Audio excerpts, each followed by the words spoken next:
ازيكم يا بنات؟ عاملين ايه؟ النهارده اول يوم في التحدي بتاعنا. بصوا يا بنات، ان شاء الله هنعمل تحدي 100 يوم.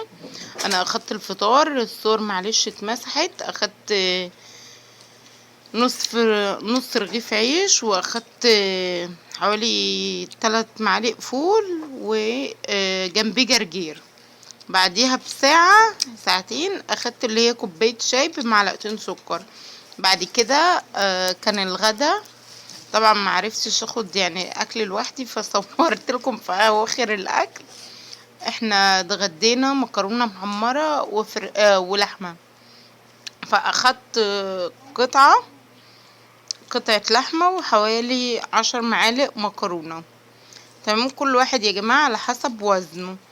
والعشاء اخدت منجايه قطعتها كده زي ما انتوا شايفين. تمام. طبعا طول النهار شرب ميه. معلش يا بنات، اليوم عندي ملخبط لان انا عند اختي، فعارفين بقى طول اليوم بقى لخبطه لخبطه لخبطه كده. فنحاول نظبط على قد ما نقدر حتى لو بره